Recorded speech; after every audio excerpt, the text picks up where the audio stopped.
नमस्कार, मैं हूं रजनीश यादव। आप देख रहे हैं लोकमत हिंदी।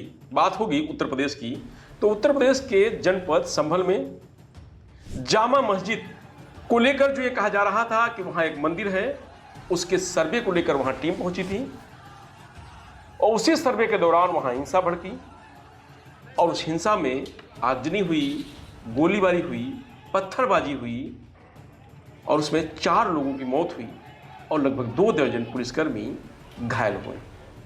समझने वाली बात है कि ये पूरी घटना हुई कैसे, इसकी शुरुआत कैसे हुई, जो इतना बड़ा रूप ले लिया और वहां मौत का तांडव हुआ।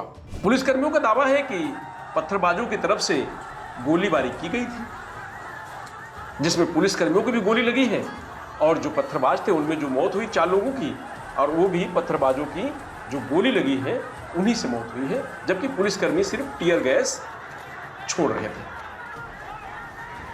मृतक के जो परिजन हैं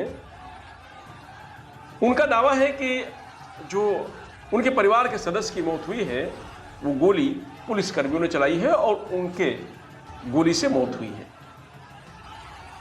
अब बड़ा सवाल यह है कि गोली चलाने तक, आगजनी तक, पत्थरबाजी तक ये मामला पहुंचा कैसे, शुरुआत कहां से हुई। तो एक वीडियो सोशल मीडिया पर वायरल है और उस वीडियो में ये देखा जा सकता है, ये तस्वीर है आज जो हम आपको दिखाने का प्रयास कर रहे हैं, जो वीडियो वायरल हो रहा है सोशल मीडिया पर, और ये दावा किया जा रहा है कि ये वीडियो सर्वे जब टीम मस्जिद के अंदर सर्वे कर रही थी उस समय का है और मस्जिद के बाहर के गली का है, जब वहां हजारों की संख्या में लोग इकट्ठा हुए और नारेबाजी करने लगे। पुलिस ने समझाने का प्रयास किया, उसके बाद जब जो नारेबाजी कर रहे थे लोग वो नहीं माने तो पुलिस ने फिर वहां जमकर लाठी भांजी। पुलिस के लाठी चार्ज के बाद जो तस्वीर आप देख रहे हैं, पुलिस लाठी चार्ज के बाद फिर वहां पर हिंसा भड़की और फिर वो जो लोग थे या जो भीड़ थी उसकी तरफ से पत्थरबाजी की गई, आगजनी की गई। पुलिस का जो दावा है कि गोलीबारी की गई, तब जाकर के इस घटना का इतना विकराल रूप लिया। और जब आप अब देख सकते हैं स्थिति आज की अगर हम बात करें तो अब जो स्थिति है वो ऐसी है कि वहाँ संभल तहसील में इंटरनेट पूरी तरीके से बंद कर दिया गया है। पूरे जनपद में किसी भी बाहरी व्यक्ति को आने जाने पर रोक लगा दी गई है।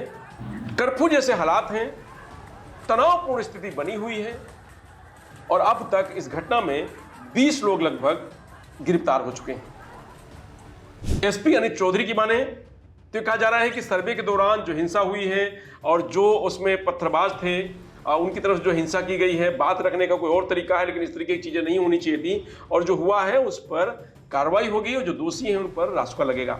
जनपद संभल के थाना कोतवाली संभल क्षेत्र में एक जामा मस्जिद है। इस जामा मस्जिद पे कोर्ट के आदेश के अनुसार इसका सर्वे करवाया जा रहा था, जिसमें सर्वे शांतिपूर्वक तरीके से जामा मस्जिद के अंदर वर्तमान में चल भी रहा है। कुछ भीड़ के कुछ लोग सडनली कई गलियों में से निकल के आए और उन्होंने पुलिस बल पे पथराव किया 10-15 सेकंड तक। उसके बाद में पुलिस ने उसका हल्का बल प्रयोग किया है, लाठीचार्ज किया है और वापस लोगों को उनके गंतव्य स्थान पर खदेड़ दिया है। सबको बताया गया है कि धारा 163 जो कि पहले पूर्व में 144 के रूप में जानी जाती थी वो लगाई गई है। कोई भी व्यक्ति कानून को अपने हाथ में लेगा उसके खिलाफ कठोर से कठोर कार्रवाई की जाएगी और जिन लोगों को मुचलके में पाबंद किया गया था उन लोगों के खिलाफ भी कार्रवाई की जाएगी। ये भीड़ जिन जिन लोगों द्वारा उकसाई गई है उनके सीसीटीवी कैमरे भी निकाले जाएंगे और उन लोगों पर कठोर से कठोर कार्रवाई अमल में लाई जाएगी, जो कि ये जिंदगी भर याद रखेंगे। आंसू गैस के गोले छोड़े गए हैं। जिन लोगों द्वारा पथराव किया गया है उन लोगों के ऊपर आंसू गैस के गोले भी छोड़े गए। सर क्या सर्वे टीम सर अंदर है क्या? सर्वे टीम मस्जिद में सर्वे टीम शांतिपूर्वक तरीके से सर्वे को कंडक्ट कर रही है। जब तक उनको सर्वे करना है तब तक के लिए उनका सर्वे है वो करवाया जाएगा। यही बात जो मुरादाबाद के कमिश्नर हैं उनका भी दावा है। आज संभल में सुबह 7 बजे से लेकर 11 बजे तक जामा मस्जिद स्ट्रक्चर उसका सर्वे होना था कोर्ट के आदेश पर। कोर्ट ने आदेश पर जो सर्वे यहाँ आई भी थी एडवोकेट कमिश्नर के साथ और उनके साथ पर्याप्त सुरक्षा बल भी था। जिलाधिकारी और पुलिस अधीक्षक भी साथ ही गए थे और उन सब लोगों के साथ सर्वे करने जब टीम पहुंची, शुरुआत में सब कुछ ठीक था। लगभग 2 घंटे ठीक ठाक सर्वे हुआ, कोई दिक्कत नहीं थी। उसके बाद वहाँ पे उसी दौरान क्राउड इकट्ठी हो गई। शुरुआत में वो लोग कुछ नारे वारे लगाने लगे, उसके बाद थोड़ी देर बाद वहाँ पे पथराव शुरू हो गया। पुलिस ने उन लोगों को दूर किया हालांकि वो मस्जिद परिसर तक नहीं जाने पाए थे, पुलिस ने उनको दूर किया। और उसके बाद जब सर्वे कंप्लीट हुआ 11 बजे से के थोड़ा सा बाद जब टीम निकली सर्वे करने के बाद, तो उसके बाद उन्होंने खूब पथराव करना शुरू कर दिया। 2-3 तरफ से ग्रुप थे, एक जो सामने से था, एक दाएं तरफ से, एक बाईं तरफ से, वो लगातार पथराव कर रहे थे। पुलिस ने उसके लिए बल प्रयोग किया ताकि सुरक्षित रूप से टीम को निकाला जा सके, जो सर्वे की टीम है। और आंसू गैस के गोले भी छोड़े, जो प्लास्टिक बुलेट है उसका भी इस्तेमाल किया। इस बीच में उन लोगों ने दूसरी जगह पे उनका जो ग्रुप था उसने गाड़ियां जलाना शुरू कर दिया। 3-4 गाड़ियां भी वहां पे जलाई गई, कुछ एक बाइकें भी जलाई गई हैं। उन लोगों को हटाने के लिए भी पुलिस ने फोर्स का इस्तेमाल किया। इस बीच में 2 ग्रुप आमने सामने थे, तो 3 ग्रुप बल्कि वहां पे थे 3 तरफ से। उसी बीच में गोली चली। गोली कौन से ग्रुप ने किस पे चलाई, कैसे हुआ, लेकिन उस बीच में जो गोली चली उसमें हमारे पुलिस अधीक्षक हैं, उनके पीआरओ के पैर में गोली लगी।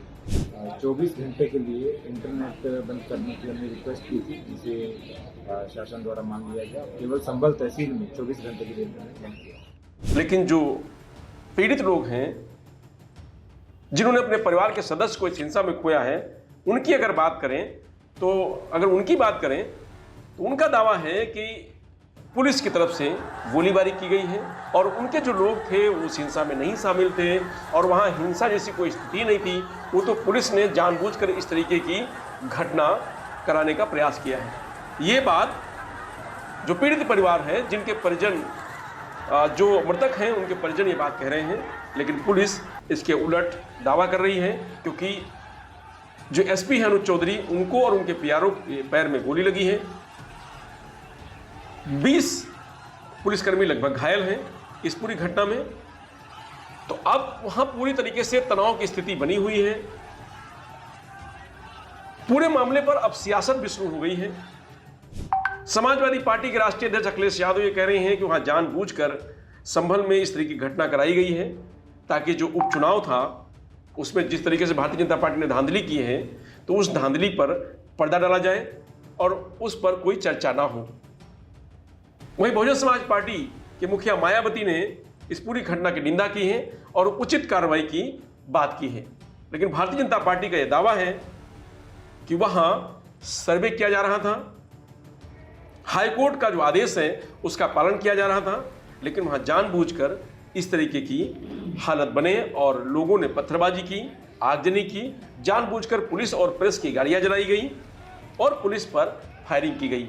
और जो फायरिंग हुई है उसमें जो पत्थरबाज हैं उन्हीं की गोली से पत्थरबाजों की मौत हुई है। तो अब जो घटना वहां संभल में हुई है, उस घटना को लेकर के पूरी तरीके से तनावपूर्ण स्थिति है। पुलिस फोर्स तैनात है और सर्वे कंप्लीट कराया गया है। बाहर घटनाक्रम जो था वो होता रहा और अंदर जो टीम है वो सर्वे करती रही। सर्वे को लेकर के कमीशन की तरफ से दावा किया जा रहा है कि सर्वे जो था वो एक दिन पहले भी हुआ था, लेकिन उस दिन जो सर्वे था वो नाइट में था, तो पूरा सर्वे नहीं हो पाया और पिक्चरें जो थी उसकी पूरी सही से नहीं आ पाई, क्लियरिटी नहीं आ पाई, इसलिए दिन में सर्वे किया जा रहा था और दिन में सर्वे करने टीम पहुंची थी और उसके बाद इस तरीके की घटना को अंजाम दिया गया है। संभल की स्थिति नाजुक बनी हुई है। 4 लोगों की वहाँ मौत हो गई है। तमाम सारे पुलिसकर्मी वहाँ घायल हुए हैं। पूरी तरीके से कर्फ्यू जैसे हालात हैं। बाहरी किसी व्यक्ति के आने पर संभल में रोक लगा दी गई है और संभल तहसील में इंटरनेट सेवा 24 घंटे के लिए फिलहाल बंद कर दी गई है।